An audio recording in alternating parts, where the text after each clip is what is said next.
साथियों नमस्कार, जय माता दी। साथियों, आज नवरात्र का दूसरा दिन है।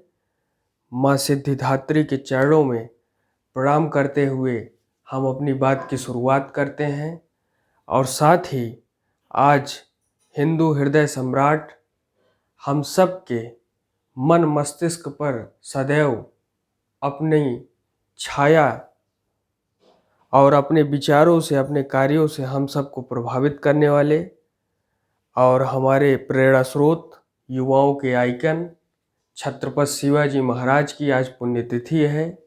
महापुरुष के चरणों में कोटि कोटि नमन।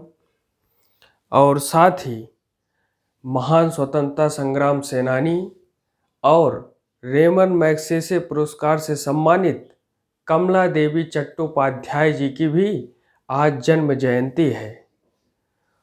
तो इसी के साथ एक बहुत महत्वपूर्ण खबर आई है।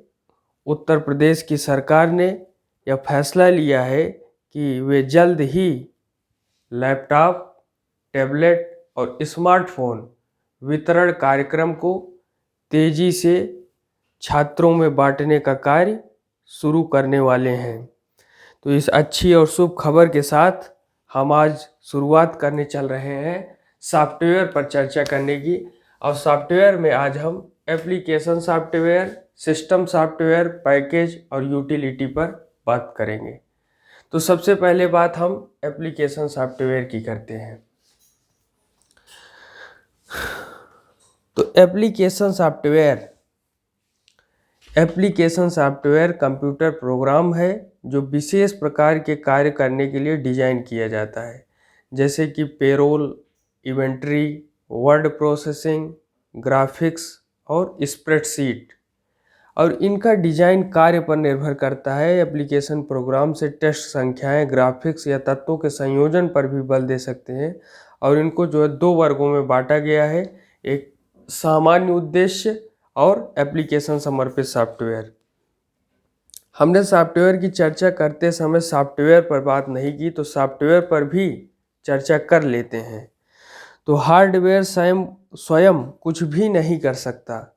इसको तार्किक घटकों की सेवाओं की आवश्यकता होती है, जो कंप्यूटर के ब्रेन वेयर हाउस का कार्य करती है। यह तार्किक घटक कुछ भी नहीं है, केवल सॉफ्टवेयर है। अर्थात सॉफ्टवेयर के बिना हार्डवेयर कुछ भी नहीं है। यह कंप्यूटर के हार्डवेयर भागों को नियंत्रित करते हैं और उन्हें आवश्यक कार्य करने के लिए निर्देशित करते हैं। हम यह कह सकते हैं कि कंप्यूटर हार्डवेयर सॉफ्टवेयर के बिना मस्तिष्क रहित मनुष्य के शरीर के समान है। और इसको दो भागों में हम वर्गीकृत करते हैं, एप्लीकेशन, सिस्टम, सॉफ्टवेयर। तो हम इन चीज़ों में देखते हैं। अब हम जो चर्चा करते हैं वह एप्लीकेशन सॉफ्टवेयर के जो दो भाग बताए गए हैं। कौन कौन से दो प्रमुख भाग हैं? एक सामान्य उद्देश्य और दूसरा एप्लीकेशन समर्पित। तो इन सबसे पहले सामान्य उद्देशीय सॉफ्टवेयर क्या है? General purpose dedicated software. तो इस प्रकार का सॉफ्टवेयर प्रोडक्शन, शेड्यूलर, सामान्य खाता, अकाउंटिंग पैकेज, ये जो सामान्य उद्देश्य हैं, इनके जैसे कार्यों को सीमित होता है और ये बाजार में रेडीमेड सॉफ्टवेयर के रूप में आते हैं। तो ये सामान्य उद्देश्य के लिए सॉफ्टवेयर हैं, जिनमें हमने कौन कौन सी चीज़ें देखी? प्रोडक्शन शेड्यूलर, सामान्य खाता और अकाउंटिंग पैकेज। अब हम चर्चा करते हैं एप्लीकेशन समर्पित सॉफ्टवेयर की।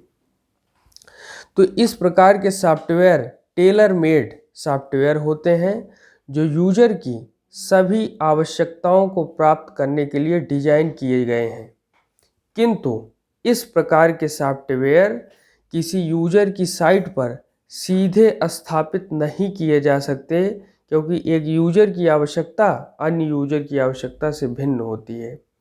तो जो एप्लीकेशन समर्पित सॉफ्टवेयर है, एप्लीकेशन में आप देखते हैं कि गूगल प्ले स्टोर उठा लीजिए, गेम का अलग साइट है और सारी चीज़ें अलग अलग हैं।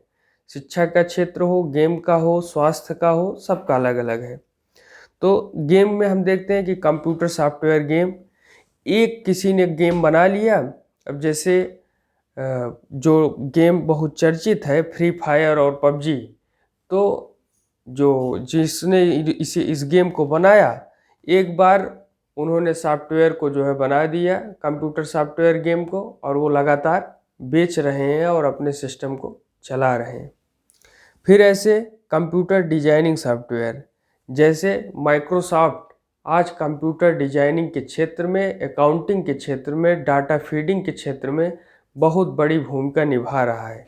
और यही कारण है कि माइक्रोसॉफ्ट को सामान्य जो है उद्देश्य से खड़ा कर दिया गया, और इस कारण माइक्रोसॉफ्ट के ओनर बिल गेट्स बहुत लंबे समय तक विश्व के सबसे धनी व्यक्तियों में शुमार रहे हैं। और कंप्यूटर डिजाइनिंग सॉफ्टवेयर एप्लीकेशन समर्पित सॉफ्टवेयर का एक उदाहरण है। और इसी तरीके से मेडिकल परीक्षण के लिए सॉफ्टवेयर, अर्थात कोई भी जांच करनी हो, जैसे कई प्रकार से, जैसे जो है अगर हम ईएनटी विभाग को ही देख लें, ईयर नोज और थ्रोट यानी कान नाक गले की, तो इसमें बहुत ज़्यादा जो है मेडिकल परीक्षण के लिए सॉफ्टवेयर का यूज किया जाता है। इंडोस्कोपी हो या किसी अन्य प्रकार की जांच हो, खून से परीक्षण से संबंधी जांच हो और सारी जांचें हो, ये सभी कंप्यूटर सॉफ्टवेयर प्रोग्रामिंग के थ्रू की जाती हैं। और उसको एंडोस्कोपी के माध्यम से शरीर के भीतरी भागों को, चाहे कान हो, नाक हो, गला हो, उसे कंप्यूटर पर दिखा करके वहाँ की वस्तु स्थिति की जानकारी लेकर के और फिर उसी हिसाब से दवाओं का जो है हिसाब लगाया जाता है और पेशेंट को दवाई दी जाती है। तो कहीं ना कहीं मेडिकल परीक्षण के लिए सॉफ्टवेयर वरदान साबित हो रहा है। अब हम बात करेंगे सिस्टम सॉफ्टवेयर की। सिस्टम सॉफ्टवेयर जिसमें हम दो चीज़ें देखते हैं, पहला लैंग्वेज सिस्टम और दूसरा ऑपरेटिंग सिस्टम। तो लैंग्वेज सिस्टम, सबसे पहले हम सिस्टम सॉफ्टवेयर पर बात करें तो कंप्यूटर जो कुछ भी कार्य करता है वह निर्देशों के अनुसार करता है, यानी इंस्ट्रक्शन बेस्ड। सिस्टम सॉफ्टवेयर मुख्य कार्यों का समूह है जो कंप्यूटर सिस्टम को ऑपरेट करने के लिए आवश्यक है। इसमें वे प्रोग्राम सम्मिलित होते हैं जो कंप्यूटर का कार्य करते हैं और आंतरिक कंप्यूटर ऑपरेशन को नियंत्रित करते हैं। यह प्रोग्राम विभिन्न प्रकार के कार्य जैसे कंप्यूटर ऑपरेशन को नियंत्रित करना, डाटा को कंप्यूटर के अंदर और बाहर ले जाना, इनपुट और आउटपुट, और एप्लीकेशन प्रोग्राम को चलाना, ये तमाम कार्य करने में यूजर की सहायता करते हैं। और इनको हम जो है ये दो प्रमुख रूपों में वर्गीकृत करते हैं। सबसे पहले बात हम करते हैं लैंग्वेज सिस्टम सॉफ्टवेयर की। तो आप सभी जानते हैं कि कंप्यूटर बाइनरी भाषा अर्थात 1 और 0 को समझता है और अंग्रेजी में लिखे हुए निर्देशों को 0 और 1 की भाषा में बदलना चाहिए, और यह कार्य लैंग्वेज सिस्टम सॉफ्टवेयर के द्वारा किया जाता है। अभी जो गेम बने रहते हैं, गेम के पीछे का अगर लैंग्वेज सिस्टम सॉफ्टवेयर आप देखेंगे तो 1010 करके ही उस सॉफ्टवेयर को डिजाइन किया जाता है। अब हम लैंग्वेज सिस्टम सॉफ्टवेयर के जो कुछ भागों में उन्हें बांटा गया है उसे देखते हैं। तो लैंग्वेज सिस्टम को 3 भागों में बांटा गया है, असेंबलर, कंपाइलर और इंटरप्रेटर। सबसे पहले बात हम असेंबलर की करते हैं। तो असेंबलर या असेंबली भाषा में लिखे हुए निर्देशों को बाइनरी भाषा में अनुवादित करता है, और कंपाइलर या उच्च स्तरीय भाषा जैसे कोबोल, फार्ट्रान आदि में लिखे हुए निर्देशों को बाइनरी भाषा में अनुवादित करता है। यानी जो अन्य भाषाएं हैं जैसे कोबोल है, फार्ट्रान है, इनको भी कंपाइलर बाइनरी भाषा अर्थात 1 और 0 में अनुवादित कर देता है। और तीसरा है इंटरप्रेटर या उच्च स्तरीय भाषा, जैसे बेसिक आदि में लिखे हुए निर्देशों को एक एक करके अनुवादित करता है, प्रोसेस करता है और फिर चलाता है। यानी इन तीनों का, असेंबलर का, कंपाइलर का और इंटरप्रेटर का बहुत ही महत्वपूर्ण रोल है। अब हम बात करते हैं, एक बार फिर से हम इंटरप्रेटर के बारे में एक बार और जानकारी करने का प्रयास करें। तो यह उच्च स्तरीय भाषा जैसे बेसिक आदि में लिखे गए निर्देशों को एक एक करके अनुवादित करता है, प्रोसेस करता है और फिर चलाता है। अब जैसे यहाँ जो उच्च स्तरीय भाषा लिखी हुई है, और आप आज देख रहे हैं कि गूगल लेंस का ज़माना आ गया है। आप गूगल लेंस चलाइए और अपने बुक पर रख दीजिए। अगर हिंदी में लिखा है, अगर आप उसको इंग्लिश में कन्वर्ट करना चाहते हैं तो ऑप्शन में जा कर के इंग्लिश कन्वर्ट कीजिए। तो जो किताब में आपके हिंदी की भाषा लिखी गई है वो आपके मोबाइल में इंग्लिश की भाषा दिखाएगी। ये ट्रांसलेशन का कार्य इंटरप्रेटर का अहम हिस्सा है। और इसी के साथ ही उच्च स्तरीय भाषा, चाहे अरबी हो, गुजराती हो और कन्नड़ी हो, कोई भी भाषा हो, और विभिन्न दुनिया में विभिन्न भाषाएं बोली जाती हैं। दुनिया के अनेक अनेक हिस्सों में अनेक अनेक प्रकार की भाषाएं बोली जाती हैं। उन सब का अनुवाद इसी इंटरप्रेटर के माध्यम से होता है। वह एक एक करके अनुवादित करता है, प्रोसेस करता है और फिर चलाता है। अब हम बात करेंगे ऑपरेटिंग सिस्टम ओएस की। ऑपरेटिंग सिस्टम ओएस, जिनमें हम 3-2-5 चीज़ें देखते हैं। क्या है पहली चीज़? Single program OS. दूसरा मल्टी यूजर ओएस। तीसरा मल्टी प्रोग्रामिंग ओएस। चौथा वर्चुअल स्टोरेज ओएस। पांचवा वर्चुअल मशीन ओएस। इन पांचों पर हम संक्षेप में बात करते हैं। सबसे पहले बात हम ऑपरेटिंग सिस्टम क्या है इस पर करते हैं। तो ऑपरेटिंग सिस्टम एक मास्टर कंट्रोल प्रोग्राम है जो कंप्यूटर को चलाता है और शेड्यूलर की तरह कार्य करता है, और यह सीपीयू से कंप्यूटर के अन्य भागों के सिग्नलों के प्रवाह को नियंत्रित करता है। यह कंप्यूटर मेमोरी में कंप्यूटर के स्विच ऑन के बाद लोड हुआ पहला प्रोग्राम है। ऑपरेटिंग सिस्टम जो है यह कंप्यूटर मेमोरी में कंप्यूटर के स्विच ऑन के बाद लोड हुआ पहला प्रोग्राम है। जैसे आप लोगों ने देखा होगा कि जो आपको ये पिछली सरकार में, यानी उस सरकार में जो आपको लैपटॉप मिला था, तो लैपटॉप के जब आप जो है ऑन करते हैं, प्रेस करते हैं, तो जो पहला जो है पेज आता है जिसमें जो है लोगो छपा होता है, उस चीज़ को आप हटा नहीं सकते क्योंकि वो ऑपरेटिंग सिस्टम का एक हिस्सा है। तो वो स्विच ऑन के बाद वही पेज खुलना सर्व स्वाभाविक बात है। वॉलपेपर आप चाहे जितना बदल दें।